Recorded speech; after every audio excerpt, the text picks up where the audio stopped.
तयार आहे एकदम झटपट अशी नवीन स्टाईलमध्ये ही डोशावरची चटणी. तर पहा अप्रतिम झाली आहे, त्याच्यामुळे नक्की ट्राय करा. नमस्कार मंडळी, मी कोमल. तर आज आपण डोशासाठी स्पेशल अशी साऊथ इंडियन स्टाईल चटणी पाहणार आहोत, ती पण अगदी वेगळी. त्याच्यामुळे चला सुरू करूया. डोशासाठी चटणी करतोय आपण. तर त्याच्यासाठी मी तेल घेतले, तेल व्यवस्थित गरम झाले, वाफळतं तेल आहे. त्या तेलामध्ये आपण सगळ्यात पहिले सुरुवातीला इथं माझ्याकडे उडीद आणि हरभऱ्याची डाळ आहे, ती टाकतोय. थोडी परतून घ्यायची. आता सगळ्या वस्तू आपण ह्याच्यात टाकणार आहे, त्याच्यामुळं खूप जास्त करपू द्यायचं नाही. कोणतीच गोष्ट ही लक्षात घ्या, नाहीतर ती कडवट लागते. तर इथं हे 1-2 मिनटं व्यवस्थित परतले आणि सोनेरी व्हायला सुरुवात झाली आहे. त्या टायमाला मी शेंगदाणे टाकते. तुम्ही काजू सुद्धा टाकू शकता आणि किंवा खोबरं सुद्धा टाकू शकता. तिन्हीपैकी एक काही टाकू शकता. काजू, खोबरं किंवा शेंगदाणे तिन्हीपैकी एक, किंवा तिन्ही थोडं सुद्धा टाकू शकता.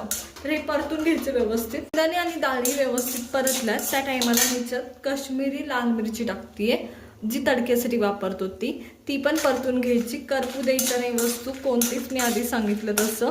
ही सुद्धा 1 मिनिटभर परतून घ्यायची. मिनिटभराच्या वरती एक पण वस्तू परतायची गरज नाही. तेल गरमच असतं, त्याच्यामुळं परतल्या जातात सगळ्या वस्तू. तर हे परतायचं. आता त्याच्यानंतर मी याच्यात टाकते कांदा टाकते, जो ओबडधोबड कट केला आहे तो सुद्धा परतून घ्यायचा या पद्धतीने. आता कांदा जरा जास्त वेळ परतायचा, थोडासा ट्रान्सपरंट होईपर्यंत. कांदा व्यवस्थित परतल्यानंतर मी टमॅटो टाकते. याच्यात 2 टमॅटो आहेत मीडियम साईजचे, ते ॲड केले. ते पण व्यवस्थित परतून घ्यायचे या पद्धतीने.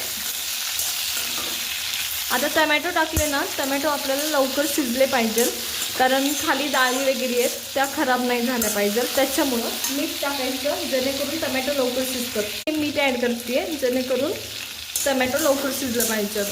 टमॅटो जरा मऊ झालं पाहिजे तुमचं, हे लक्षात घ्या. टमॅटो इथे व्यवस्थित शिजले, डाळ व्हायला सुरुवात झाली आहे.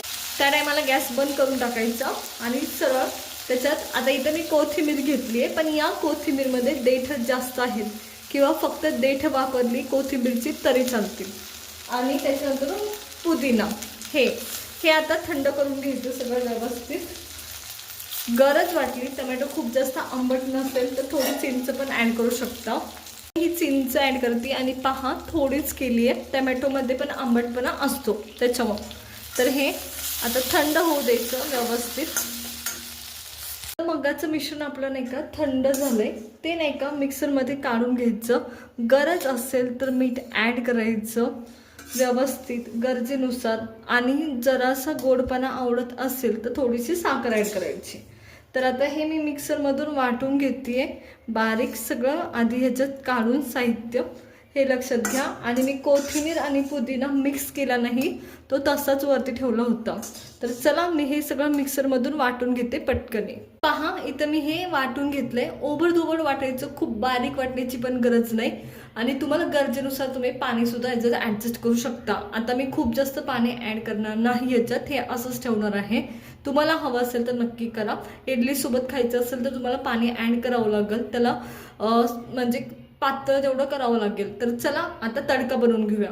बनवण्यासाठी मी मगाशीच कढई घेतली आहे, त्याच्यात मी तेल ॲड करते गरजेनुसार. तर या पद्धतीने एवढं पुरेसं आहे, खूप जास्त पण गरज नाही, कारण सगळ्या गोष्टी आपण तेलातच परतून घेतल्या होत्या त्याच्यामुळं. त्याच्यानंतर मी याच्यात व्यवस्थित गरम झालंय. सगळ्यात पहिले मी मोहरी ॲड करते. इथं माझ्याकडे मोहरी आहे ती. त्याच्यानंतरून नाही का माझ्याकडे इथं मिरच्या आहेत, त्याच्या आधी मी उडदाची डाळ ॲड करते या पद्धतीने.